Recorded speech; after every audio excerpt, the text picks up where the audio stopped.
सबसे सफल two wheeler company hero Honda के बीच कैसे पड़ी दरार, करोड़ों रुपयों का मुनाफा कमाने के बावजूद क्यों हीरो और होंडा ने अपने रास्ते अलग किए, आखिर कैसे एक हुए थे हीरो और होंडा कंपनी। होंडा कंपनी ने कैसे भारतीय कंपनी हीरो को दिया धोखा, हीरो ने अपनी अलग पहचान बनाकर दिया होंडा को मुंह तोड़ जवाब। क्या है हीरो और होंडा के एक होने से लेकर अलग होने तक की पूरी कहानी जानेंगे आज की वीडियो में। बस आप बने रहिए हमारे साथ वीडियो के एंड तक। 80 से 90 के दशक में हीरो होंडा बाइक की एक अलग ही शान हुआ करती थी।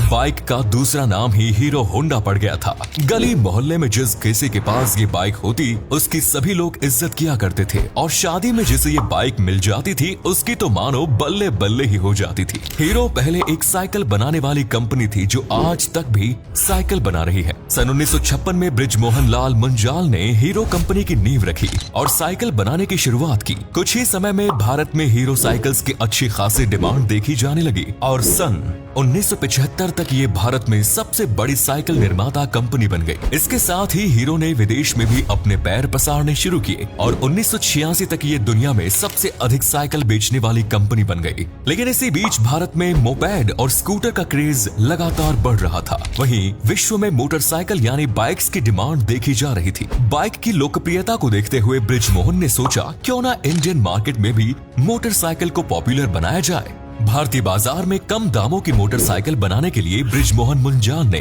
कमर कसी, लेकिन हीरो के पास उस समय इंजन बनाने की टेक्नोलॉजी उपलब्ध नहीं थी और इसीलिए हीरो किसी विदेशी कंपनी से टाई अप करना चाहती थी। इसके लिए हीरो ने पहले फ्रेंच कंपनी प्यूगियोट से बात करने की कोशिश की, लेकिन यहाँ पर बात नहीं बन पाई। इसके बाद हीरो ने पार्टनरशिप के लिए जापानी कंपनी होंडा के पास प्रस्ताव भेजा। होंडा 1980 के दशक तक एक लोकप्रिय मोटर व्हीकल कंपनी बन चुकी थी और वो भारत में किसी तरह एंट्री करने के रास्ते तलाश कर रही थी। जब हीरो ने होंडा के पास प्रस्ताव भेजा तो होंडा को वो काफी पसंद आया और भारत में एंट्री करने का इससे अच्छा मौका होंडा को नहीं मिल सकता था। होंडा कंपनी की स्थापना दूसरे विश्व युद्ध के बाद सन 1948 में सोइकिरो द्वारा की गई थी, क्योंकि दूसरे विश्व युद्ध में जापान को काफी नुकसान हुआ और जापान के लोग गाड़ी अफोर्ड नहीं कर सकते थे। इसीलिए ट्रांसपोर्ट के सस्ते साधन उपलब्ध कराने के लिए होंडा ने टू व्हीलर्स बनाने शुरू किए।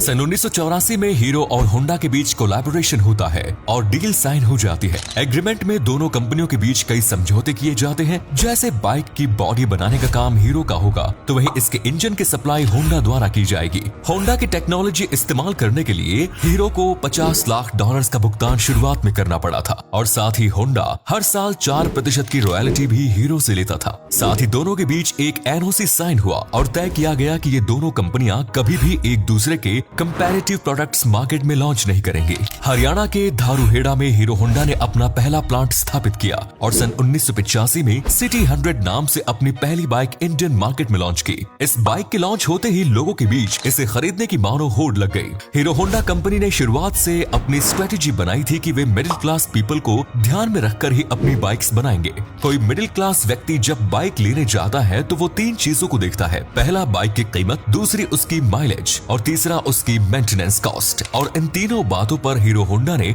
बारीकी से ध्यान दिया। हीरो होंडा ने अपनी बाइक के दाम काफी रीजनेबल रखे। कंपनी ने अच्छी मार्केटिंग स्ट्रेटेजी का भी इस्तेमाल किया और अपनी टैगलाइन रखी, fill it, shut it, forget it, यानी एक बार टंकी भरवा कर बंद कर दे और भूल जाइए। कई दिनों तक इसमें पेट्रोल डलवाने की जरूरत नहीं पड़ेगी। हीरो होंडा की बाइक्स अच्छा खासा मुनाफा इंडिया में कमा रही थी कि तभी जापान की मुद्रा में तेजी से उछाल आया और सभी स्पेयर पार्ट्स के रेट अचानक बढ़ गए। स्पेयर पार्ट्स के महंगे होने से हीरो होंडा के सामने एक चुनौती सामने आई कि वे कैसे अपनी बाइक को अफोर्डेबल बनाए। साथ ही इंडियन मार्केट में अब टू व्हीलर्स के कॉम्पिटिटर्स भी बढ़ने लगे।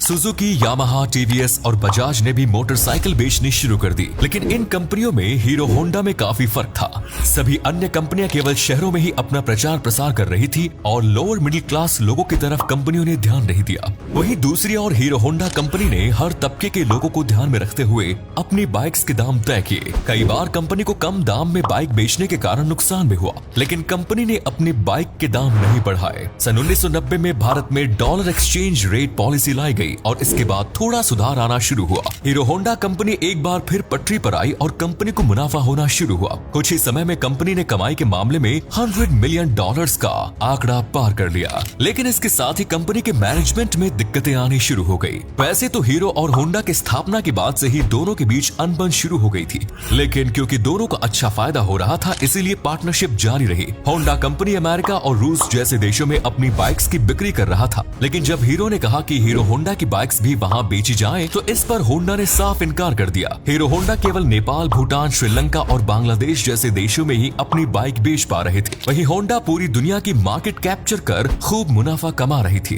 हीरो जो पोजीशन इंटरनेशनल मार्केट में हासिल करना चाह रहा था, उसमें होंडा ने रोड़े अटकाने शुरू कर दिए और होंडा हर साल 4% की रॉयल्टी भी हीरो से ले रहा था। हीरो होंडा ने जब हाथ मिलाए थे तो एक एनओसी साइन किया गया था कि ये दोनों ही कंपनियां कभी एक दूसरे के टक्कर का प्रोडक्ट मार्केट में लॉन्च नहीं करेगी। इस एनओसी का उल्लंघन करते हुए होंडा ने सन 1999 में भारत में Honda motorcycle and scooter company की शुरुआत की और हीरो होंडा से अलग अपनी बाइक्स बेचनी शुरू कर दी। कुछ ही समय में होंडा ने एक्टिवा स्कूटी लॉन्च की और ये भी एक बड़ी हिट साबित हुई। इसने इंडियन कस्टमर्स को बांटने का काम शुरू किया। अब हीरो के संस्थापक बृजमोहन लाल मुंजाल को समझ आ गया था कि यदि उन्हें मार्केट में टिके रहना है तो इंजन बनाने की टेक्नोलॉजी अपनानी होगी। अपने प्रॉफिट का एक हिस्सा वे इंजन बनाने में इन्वेस्ट करने लगेंगे और दोनों कंपनियों के बीच जब दरार बहुत अधिक बढ़ गई तो साल 2010 में इन्होंने अलग होने का फैसला किया। अब हीरो के पास इंजन बनाने की अपनी खुद की टेक्नोलॉजी थी। वैसे तो एग्रीमेंट के मुताबिक हीरो कंपनी साल 2014 तक होंडा का नाम इस्तेमाल कर सकती थी, लेकिन साल 2011 से ही हीरो ने अपनी अलग पहचान बनानी शुरू कर दी। कंपनी का नया नाम हीरो मोटोकॉर्प रखा गया और हम में है